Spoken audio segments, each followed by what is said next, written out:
Baba Saheb doctor આંબેડકરની જન્મજયંતિ ઉજવવામાં આવી રહી છે। 134 વર્ષ પહેલાં ભારતના બંધારણના ઘડવૈયા ડૉક્ટર ભીમરાવ રામજી આંબેડકરનો જન્મ થયો હતો, જેઓ બંધારણ ઘડવૈયા કહેવાયા અને દેશને એક નવી સિદ્ધિ તરફ જવા માટેનો માર્ગ બતાવ્યો।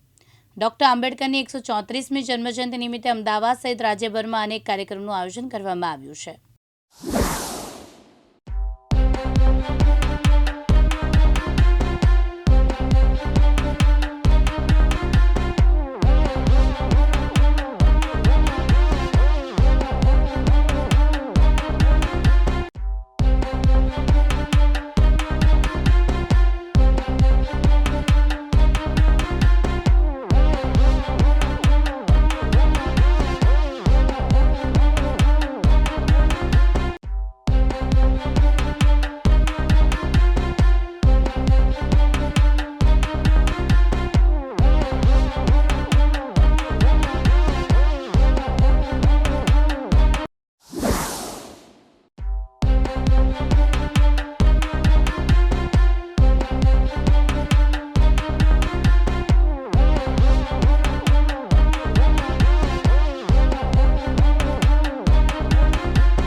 1891ના દિવસે મહુની પવિત્ર ભૂમિ ઉપર જન્મેલા ડૉક્ટર બાબા સાહેબ આંબેડકરની આજે 135મી જન્મજયંતિ નિમિત્તે પાવી જેતપુરના આ એમની સ્ટેચ્યુ ખાતે આજે ફુલહાર અને રેલીનો કાર્યક્રમ યોજવામાં આવ્યો હતો અને પાવી જેતપુર નગર સહિતના સૌ આગેવાનોએ આજે આ પુણ્યભૂમિ ઉપર બાબા સાહેબ આંબેડકરની પ્રતિમાને ફુલહાર કરી એમના ચરણોમાં આજે અમે સૌ વંદન કર્યા છે। ત્યારે આ એક એવો મહામાનવ કે જેને ભારતને બંધારણ રૂપી ભારતના પ્રત્યેક નાગરિકને કોઈ પણ ધર્મ જ્ઞાતિ જાતિના ભેદભાવ વગર જે સત્તામાં આવેલી સરકારો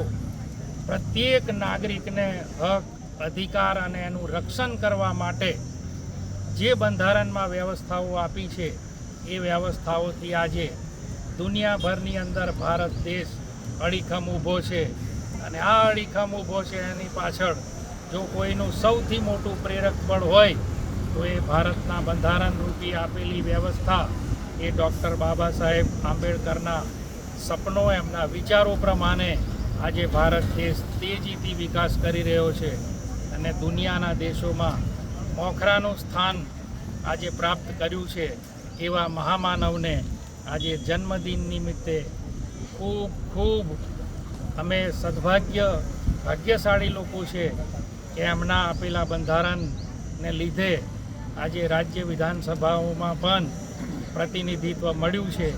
એટલે આજે એમને નમન કરી અને સૌ જે લોકો છે એ લોકોને પણ આજના દિવસે શુભેચ્છા પાઠવું છું અને એમના બતાવેલા રસ્તા ઉપર જો આપણે ચાલીએ તો મને એમ લાગે કે આપણને આગળ આપણી જે જીવન યાત્રા છે એમાં કોઈ તકલીફ નહીં પડે। એ જ સાથે જય ભીમ, ભારત માતા કી જય।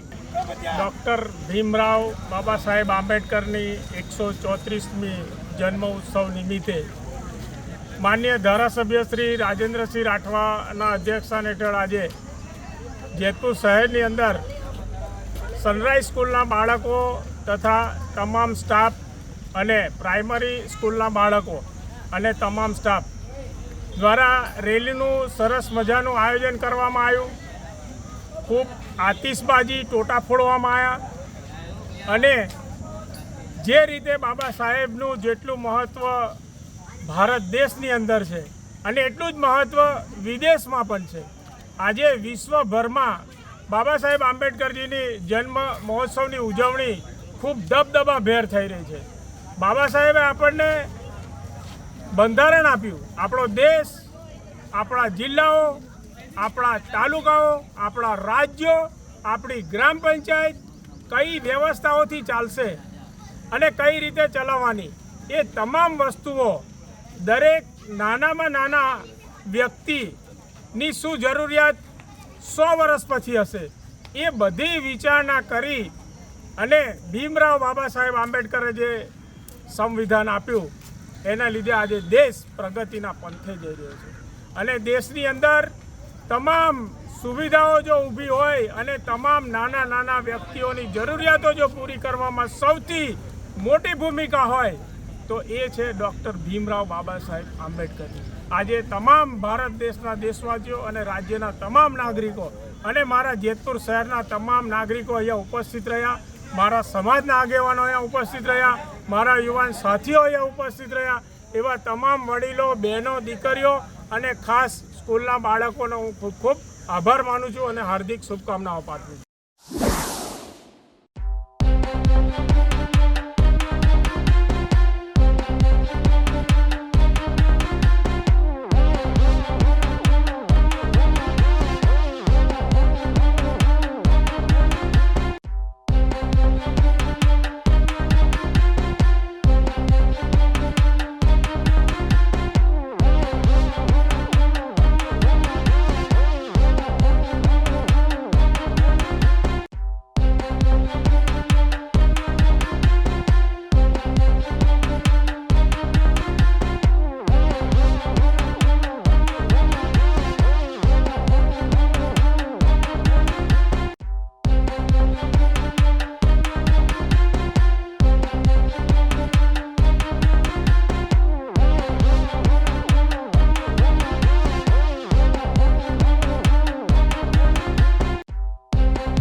મારું નામ તેરી માધવ ખાન નકુલ ખાન, સામાજિક કાર્યકર્તા ખેરા. 125મી ડોક્ટર ભીમરાવ બાબા સાહેબ આંબેડકરની સ્મૃતિ નિમિત્તે જન્મજયંતિ નિમિત્તે ખેરાલુ શહેરના મુસ્લિમ સમાજ, તાલુકા સમાજ, દલિત સમાજને ખૂબ ખૂબ અભિનંદન, શુભેચ્છા પાઠવું છું.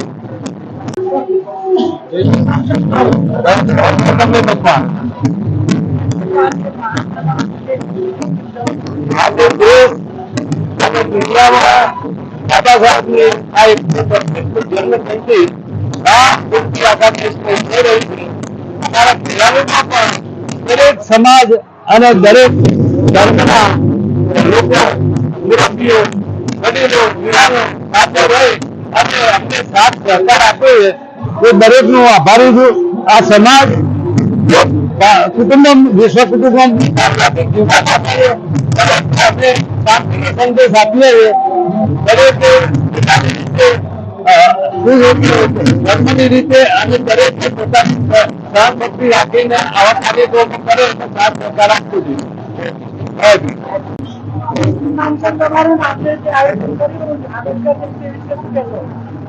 મારું નામ રસિકભાઈ પરમાર. આજે મહામાનવ ભારત રત્ન બંધારણના ઘડવૈયા ડોક્ટર બાબા સાહેબ આંબેડકર સાહેબની 134મી જન્મજયંતિ હતી અને બાબા સાહેબની જન્મજયંતિ હોય એટલે આખા દેશમાં જન્મજયંતિની ઉજવણી હોય એ ભાગરૂપે આજે ખેરાલુમાં પણ સંગઠન તેમજ સમગ્ર અનુસૂચિત જાતિ દ્વારા ડોક્ટર બાબા સાહેબની જન્મજયંતિ ઉજવવાનો એક ભવ્ય પ્રોગ્રામ હતો, જેમાં રાત્રે કેક કાપી હતી અને આજે સવારે ગામના નાગરિકો તેમજ બધા જ ધર્મ અને બધા જ જાતિના લોકો સાથે મળી એક ભવ્ય શોભાયાત્રાનું આયોજન કર્યું હતું, જેમાં બધા જ ધર્મના અને બધા જ જાતિના લોકોએ આ શોભાયાત્રાનું સ્વાગત કરી દરેક સ્થળે ઘરના પીણા, પાણી, આઈસ્ક્રીમ વગેરે ભીમ સૈનિકોને આપી આખા ગામમાં ભીમમય વાતાવરણ બનાવ્યું હતું, જે બદલ સમગ્ર અનુસૂચિત જાતિ આખા ગામનો આભારી રહેશે. જય ભીમ.